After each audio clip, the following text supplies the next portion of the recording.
کربلا میں اہل بیت کی عورتوں کے دوپٹے کھینچے گئے تھے، جھوٹ ہے، بہتان ہے۔ وہ یزیدی فوج بڑی بے ایمان تھی، انہوں نے اہل بیت کو شہید کیا ہے، حضرت حسین رضی اللہ تعالیٰ عنہ سمیت اہل بیت کا خون بہایا ہے۔ ہم ان پر اس مسئلے میں ان سے بری ہیں، لیکن ہماری جو اہل بیت کی خواتین تھی ان کی عزتیں قیامت تک برقرار ہیں۔ یاد ہے بس، میری بیٹی کے سر سے دوپٹہ کوئی نہیں کھینچتا، میں علی المرتضیٰ کی بیٹی کے لیے بات سمجھتا ہوں یار۔ جو ان بے ایمانوں نے کیا ہے وہ مانو، جو انہیں نہیں کیا جھوٹ کی سیدھے متھے نہ ماریے۔ ایسا کچھ بھی نہیں ہے کہ اہل بیت کی عورتوں کے ساتھ نعوذ باللہ چھیڑ چھاڑ ہوئی ہے، جی نہیں۔ ظلم اس دھرتی کا سب سے بڑا ہے جو حضرت امام حسین رضی اللہ عنہ کے ساتھ کیا گیا ہے، اس لیے ہم یزیدی نہیں ہیں، ہم کون ہیں؟ ہم حسینی ہیں، بس یہ ذہن میں رکھیں۔ ہمارا قیامت میں حشر بھی حضرت حسین کے ساتھ ہو، لیکن جو سچ ہے وہ بیان کریں۔ فدق کی باغ کا مسئلہ کیا ہے؟ کہتے ہیں حضرت ابوبکر اور حضرت عمر کھا گئے تھے، نعوذ باللہ۔ میرے دوستو، فدق ایک باغ کا نام ہے۔ شیخ العرب والعجم مولانا عبدالستار توسوی رحمۃ اللہ علیہ میرے شیخ اول ہیں، ان کی تحقیق کے مطابق اس میں 13 کھجور کے درخت ہیں، جن میں ایک ایک کو وہ ہاتھ لگا کر گن کے آئے ہیں۔ رسالت مآب الاسلام کو یہ باغ بغیر جنگ کے ملا ہے، خیبر سے مدینہ طیبہ کے راستے میں ہے باغ فدق۔ حضور پاک دنیا سے تشریف لے گئے تو حضور پاک کی 7 اولادیں تھیں، جن میں 6 اولادیں حضور کی زندگی میں فوت ہو گئیں، 4 بیٹیاں 3 بیٹے۔ قاسم، دوسرے بیٹے کا نام عبداللہ ہے، جس کو طیب و طاہر، مطیب و مطہر بھی کہتے ہیں، 5 نام ہے اس بچے کے، اور تیسرے بیٹے کا نام ہے ابراہیم۔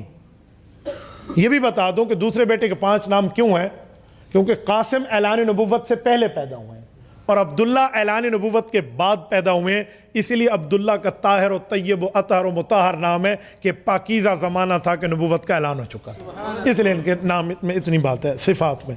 تیسرے بیٹے حضرت ابراہیم، یہ تینوں بیٹے حضور پاک علیہ السلام کی زندگی مبارک میں فوت ہوئے ہیں، ٹھیک ہے۔ اور حضور پاک کی 4 بیٹیاں حضرت زینب، حضرت رقیہ، ام کلثوم و فاطمہ رضی اللہ عنہن، 3 بیٹیاں حضور کی زندگی میں فوت ہو گئی۔ چوتھی اور چہیتی اور پیاری بیٹی اماں فاطمہ تو زہرا باقی تھی جب حضور دنیا سے گئے، تو حضور کی اولادوں میں کتنی اولادیں بچ گئیں؟ ایک۔ حضور پاک کے وفات کے بعد اماں فاطمہ نے حضرت علی المرتضیٰ کو خط لکھ کے بھیجا۔ یہ جو کہتے ہیں نا سیدہ دربار میں آئی، جھوٹ بولتے ہیں۔ کوئی ماں کا بچہ مجھے ثابت کر کے دکھا دے کہ جو اماں فاطمہ دربار میں آئی ہیں۔ ارسلت الیہ، انہوں نے خط لکھا اور خط میں یہ سوال کیا کہ میرے والد کی جو میراث ہے وہ مجھے دے دی جائے۔ حضرت ابوبکر صدیق رضی اللہ عنہ نے جواب دیا، اس جواب کو پورا پڑھو، ادھوری بات کرتے ہو۔ حضرت ابوبکر نے جواب میں عرض کیا کہ جواب میں فرمایا فاطمہ، آپ کو زمین چاہیے اسی لیے آپ نے خط لکھا، تو جس زمین پہ آپ انگلی رکھیں آپ کے نام ہو جائے۔ سبحان اللہ۔ لیکن اگر آپ کو یہ حضور کی میراث کے طور پہ چاہیے تو آپ کے والد اور ہمارے نبی حضرت محمد صلی اللہ علیہ وسلم فیصلہ کر کے گئے ہیں، نحن معاشر الانبیاء لا نورث ولا نورث، کہ نبی کی وراثت تقسیم نہیں ہو۔ یہ حضور نے فیصلہ کیا کہ نہ میں اپنے ماں باپ سے وراثت لیے ہے، نہ میری اولاد میں آگے وراثت جائے گی، یہ آپ کے والد اور ہمارے نبی کا فیصلہ ہے۔ اگر آپ چاہیں تو میں حضور کا فیصلہ بدل دوں، پھر آپ کو زمین مل جائے گی، ورنہ یہ فیصلہ آپ اپنے خامد حضرت علی سے بھی پوچھ لیں۔ اس سوال کے بعد اماں فاطمہ نے کوئی بات نہیں کی۔ ظالم اماں فاطمہ تو اس بات کو مان گئی تھی۔ آپ یہ 1400 سال کے بعد الزام لگا رہے ہو صحابہ کرام پر۔ اچھا میں ایک جملہ کہتا ہوں، سنیں توجہ۔ اگر یہی بات ہے کہ اماں فاطمہ کو وہ دے دینا چاہیے تھا، تو تم کیا کہنا چاہتے ہو کہ حضور کا فیصلہ ابوبکر صدیق بدل دیتا، پیغمبر کا فیصلہ بدل دیتا یار؟ اچھا اگلی بات کرو، ذوق تازہ ہے آپ کا۔ ابوبکر، عمر، عثمان رضی اللہ عنہ کا دور گیا، اس کے بعد کن کی حکومت آئی؟ کن کی؟ کتنے سال؟ 4.5 سال۔ کیا حضرت علی المرتضیٰ نے اس زمین پہ حکومت کی ہے یا نہیں کی؟ یہ فدق حضرت علی کے کنٹرول میں رہا ہے، اس پر کوئی ڈیم تو نہیں بن گیا تھا، اس کو کوئی پانی تو نہیں بہا گیا تھا، کوئی دریا تو نہیں آ گیا تھا، یہ کوئی نہر میں تو نہیں چلا گیا، آج تک قائم ہے۔ یہ فدق کی زمین حضرت علی کے زیر کنٹرول تھی۔ اماں فاطمہ فوت ہو گئی تھی تو حضرت علی نے یہ کیوں نہ کیا کہ آؤ بیٹا حسن، آؤ شہزادہ حسین، آؤ اپنی ماں کا حق لے لو. حضرت علی نے تو فیصلہ نہیں کیا، بلکہ حضور پاک کے فیصلے کو اور ابو بکر صدیق، عمر فاروق و عثمان غنی کے فیصلے کو برقرار رکھا ہے. اگر اماں فاطمہ کو نہ دینا حق کھانا ہے تو پھر حضرت علی پہ فتویٰ کیا ہے؟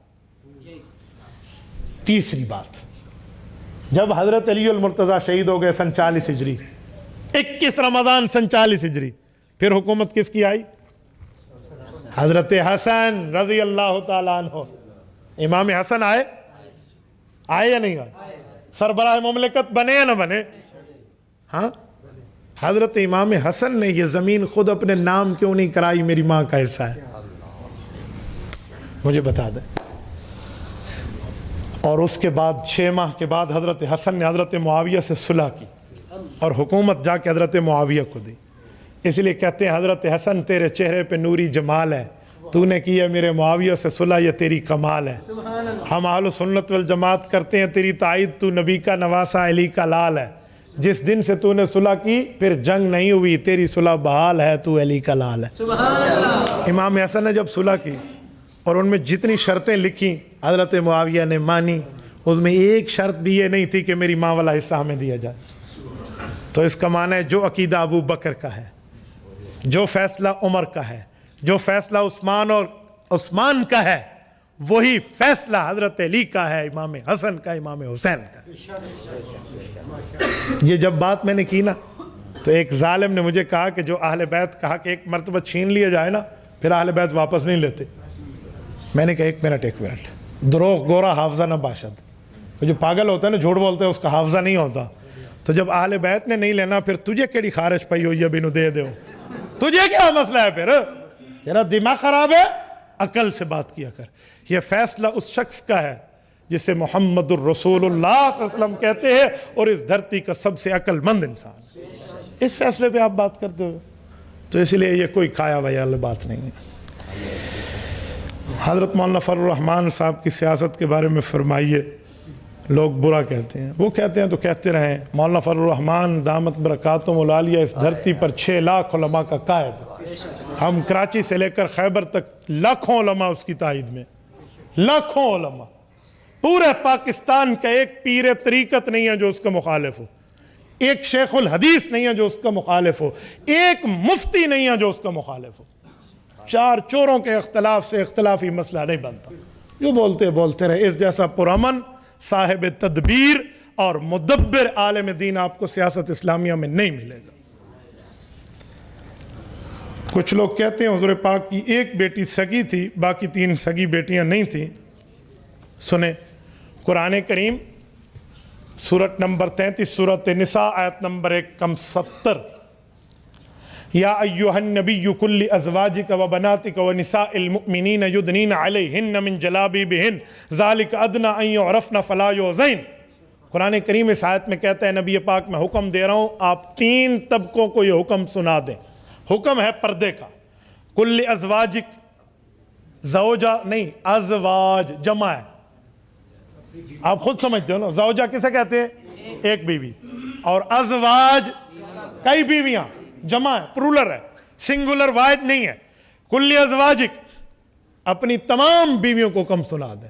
اگلا لفظ وبناتک، بنت واحد ہے، ایک بیٹی. بنات کئی بیٹیاں، ساری بیٹیوں کو بتا دیں. ونساء المؤمنین، اور عام عورتوں کو بھی بتا دیں. تو حضور پاک علیہ السلام کو یہ حکم ہوا کہ آپ بیویوں کو بتائیں، بیٹیوں کو بتائیں اور مؤمنین کی عورتوں کو بتائیں. جب یہ آیت قرآن کی حضور کی کئی بیٹیاں بتا رہی ہیں تو آپ کو کس نے اختیار دیا آپ قرآن کے اوپر انکار کریں؟ قرآن کی تو ایک زبر زیر میں بھی غلطی نہیں ہے. اور اگلا جملہ، شاید کوئی آپ کو یہ گمراہ کرنے کی کوشش کرے کہ بنات کا لفظ تو ہے لیکن امت کی بیٹیاں مراد ہیں، تو انہیں جواب دینا کہ امت کی بیٹیوں کے لیے آگے لفظ موجود ہے ونساء المؤمنین، یہ تیسری عبارت الگ موجود ہے. تو یہ بناتک رسول اللہ کی اپنی بیٹیاں ہیں، ایسا نہیں ہوتا. پوری بات کریں. جماعت المسلمین کے بارے میں بتائیں. بس اللہ پاک ان کو ہدایت عطا فرمائے. ہمارے کچھ جماعت المسلمین کے ساتھی ہیں، وہ کہتے ہیں پوری امت کافر ہے، صرف ایسی مسلمان ہے. اجی بس صرف تسی مسلمان ہو، اللہ تو ہدایت عطا فرمائے، اور کوئی نہیں آ سکتا. اور میں کیا بات کروں یار، میں اس بات پہ حیران ہوں. وہ کہتے ہیں کسی جگہ جمعہ نہیں ہوتا، صرف جمعہ ہمارا ہوتا ہے. ہمارے شہر میں ہے، صرف ان کے پاس ایک بیٹھک ہے، اس بیٹھک میں نماز پڑھتے ہیں. مسجدیں نہیں ہیں، صرف یہ بیٹھک ہے. میں نے کہا پھر تو امت ختم ہو گئی. حدیث پاک میں حضور پاک نے فرمایا قیامت کے دن 120 صفیں ہوں گی، جن میں 80 صفیں امت محمدیہ کی ہوں گی. پورا شہر میں نے کہا تمہارے مطابق کافر ہے، 4 گنجیاں مسلمان ہیں. 80 صفحہ تو چھوڑو، ادھی صافی پوری نہیں ہوتی. عجیب دنیا ہے بھائی. اسی لیے پیٹ کی باتوں کی بات نہ کریں، وہ بات کریں جو اللہ نے بتائی ہے، رسول اللہ نے بتائی ہے، صحابہ کے واسطے سے ہم تک پہنچی ہے. تو اس بات پہ بندہ بات کرے. بعض اوقات ان چھوٹی موٹی باتوں کے اوپر ہم آ کر نا اپنے بڑے مقصد سے پیچھے ہٹ جاتے ہیں. میں ان جیسی باتوں کو کھڈے رہنے لگاتا ہوں کہ تمہاری حیثیت ہی کیا ہے، اجی تم یہ بات کر رہے ہو. انہی میں سے ایک شخص سے میری بات ہوئی ہے، میں آپ کو تھوڑا شمالی پنجاب کی بات کر رہا ہوں. سوال یہ ہوا کہ حضور کے بعد ہم امتی کی بات نہیں مانتے. وہ کہنا امام اعظم ابو حنیفہ کی بات کرنا چاہ رہے تھے. میں نے کہا کیوں؟ کہتے حضور کے بعد امتی کی بات نہیں مانے، حضور کی مانیں گے. میں نے کہا آپ ناراض تو نہیں ہوں؟ کہتے نہیں. میں نے کہا آپ تو بڑے بے غیرت آدمی ہیں. وہ تو اس کی آنکھیں کیوں؟ میں نے کہا حضور کے بعد آپ بھی تو امتی ہیں نا، تیری کیوں ماننا؟ تو بڑا بے غیرت بند ہے، شرم نہیں آتی؟ اور میں نے اسے حرام دیا فلاں. عزت سے بات کریں. میں نے کہا حضور کے بعد تو امتی ہے تو تیری عزت ہے، جو صحابہ کا شاگرد ابو حنیفہ ہے اس کی کوئی عزت نہیں ہے. میرا دماغ خراب ہے. تو 2 منٹ میں اس کی ڈبری ٹائٹ ہو گئی. تو اس طرح بیٹھ کے سمجھایا جا سکتا ہے، لیکن اس طرح محفل میں ان کو ڈسکس کر کے میں ان جیسوں کو ویلیو نہیں دیا کرتا.